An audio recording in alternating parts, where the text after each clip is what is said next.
자, 함께 만드는 안전한 세상 시간입니다. 지난주 태풍 바비에 이어서 어제부터 태풍 마이삭이 제주와 남동 지역을 거쳐 한반도를 지나가고 있죠. 오늘도 태풍과 관련된 그 안전운전에 대해서 도로교통공단 인천지부 김태환 교수와 함께 이야기 나눠보도록 하겠습니다. 자, 김태환 교수님, 안녕하세요. 네, 안녕하십니까. 예. 제10호 태풍이죠. 예. 하이선. 이 하이선도 머지않아서 우리나라에 그 영향을 미칠 것으로 그 기상청이 전망을 했는데 이것도 뭐 또 어떻게 우리가 또 이해하고 대처를 해야 할까요, 교수님?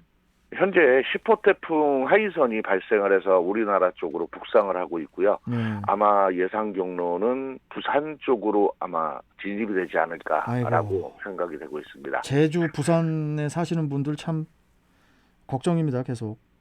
그리고 지금 뭐 기상적인 여건 자체가 좌측에 있는 고기압과 우측에 있는 고기압의 골자리에 들어있기 때문에 네. 태풍이 그 경로를 선택할 수밖에 없는 이런 상황이라고 알고 있습니다. 보통 1년에 한 30개 정도의 태풍이 만들어지고요. 그중에 예. 한 두세 개, 많게는 한 5개까지도 우리나라에 영향을 미치는데 보통 7월에서 10월까지가 대부분이 발생이 되고요. 네. 그리고 우리나라에 영향을 주는 것들이 한 두세 개 정도 된다라고 보시면 될 것 같습니다. 그리고 태풍을 보실 때 태풍이 소용돌이치면 북서면 쪽, 북쪽 서면에는 비가 많이 내리는 특징을 가지고 있고요. 남동 쪽에는 강한 바람이 부는 특징을 가지고 있습니다. 그리고 이 태풍의 뭐 크기와 경로에 따라서 어떤 대비가 필요할지 어느 정도는 예상되지만 언제 만들어질지 또 어떤 경로로 어떻게 진행할지를 정확하게 예측하기가 어렵기 때문에 네. 더욱더 준비가 필요한 거죠. 참 지금 태풍으로 인한 비바람이 되게 거센데요. 이럴 때 우리 운전자는 어떤 점을 운전자들은 주의를 해야 할까요? 네, 뭐 일반 운전자라면 가능하다면 비바람이 심하게 몰아치는 그런 날씨에는 운전을 하지 않는 것이 가장 좋을 것 같고요. 예. 그리고 정말 심각한 비가 내리는 경우라면 잠시 차를 옮겨놓고 운전을 중단하는 것이 가장 안전합니다. 하지만 꼭 운전을 해야 되는 경우라면 단순하고 가장 안전한 운전 방법, 바로 속도를 줄이는 서행입니다. 속도를 평소 속도의 절반 이상 줄이시고 앞차와 뒤차의 움직임을 잘 살피면서 운전하시는 것이 좋고요. 특히 비 오는 날은 노면과의 마찰이 줄어들기 때문에 브레이크를 밟더라도 평소에 비해서 1.5배에서 2배 정도의 제동거리가 길어지게 됩니다. 네. 따라서 앞차와의 충분한 안전거리를 유지하는 것 중요하고요. 앞차의 흐름을 좀 더 세심하게 살피면서 운전하는 것이 필요하죠. 그리고 이렇게 비가 올 때 우천시에 그 주행 중에 특별하게 신경 써야 할 부분이 있다면 또 어떤 부분들이 있을까요? 예, 특히 이제 비바람이 몰아치는 날에는 뭐 도로에 정체 현상이 발생하는 경우가 많습니다. 그렇죠. 그러니까 전방주시가 가장 중요할 것 같고요. 특히 비가 오는 날에는 이 와이퍼도 돌아가고 빗방울도 떨어지고 그리고 실내에 습도가 급격하게 증가됨으로 인해서 유리창에 김서림 현상이 발생하는 경우가 많습니다.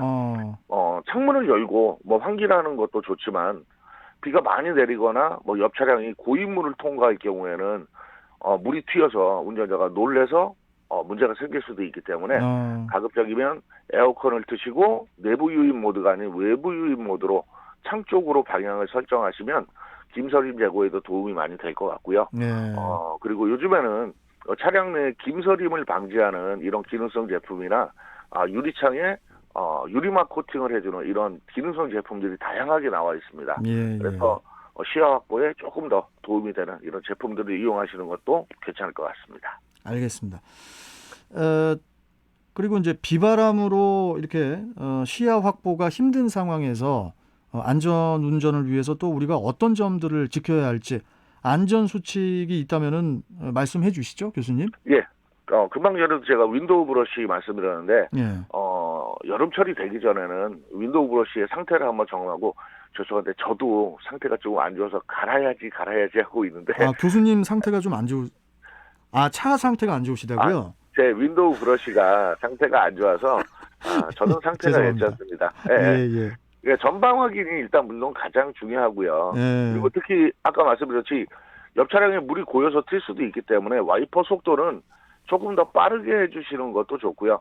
특히 뭐 유리막 코팅이 된 차량들 같은 경우는 와이퍼가 작동하지 않아도 시야 확보가 될 수 있는 이런 경우도 있습니다.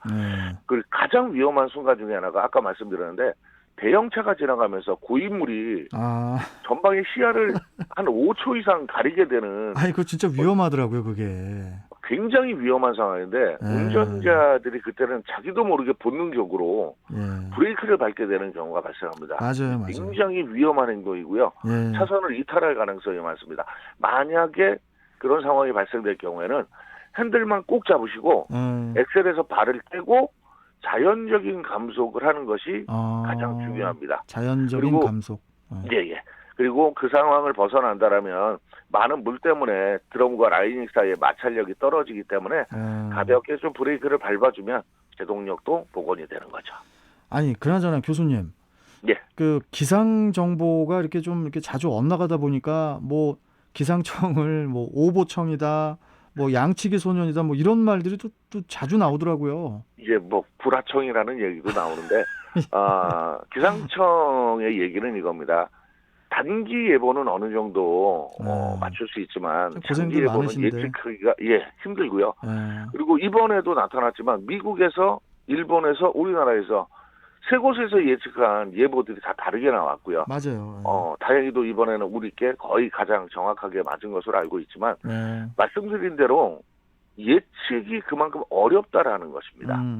정확한 예고가 힘들기 때문에 별 피해가 없더라도 바비 때 괜찮았고 마이삭 때 괜찮았지만 다음 하이선은 어떻게 될지 우리가 뭐 또 호들갑이야 이런 식의 안전불감증보다는 혹시라도 모를 그런 위험에 대비하는 운전자의 의식이 무엇보다 중요하겠죠. 알겠습니다. 자, 마지막으로 좀 당부하실 말씀 있으시다면은 한 말씀 해주시죠, 교수님. 네, 이번에도 강풍으로 인해서 각 지역에서 나무가 쓰러지거나 신호등이 뽑히는 뭐 이런 경우도 발생됐습니다. 특히 올여름 긴 장마로 인해서 지번이 약해진 상태, 포트홀이라든가 이런 위험이 있기 때문에 충분히 속도를 줄여주시고 안전거리 유지해주시고 그다음에 기상정보라든가 재난방송에 귀를 기울이시면서 최소한의 운전자의 기본 법규를 준수하는 이런 운전을 필요하다라는 거 다시 한번 강조드리겠습니다. 알겠습니다. 자, 함께 만드는 안전한 세상 도로교통공단 인천지부의 우리 김태환 교수와 함께했습니다. 자, 교수님 다음 주에 또 뵙겠습니다. 고맙습니다. 네, 감사합니다. 자, 이제 날씨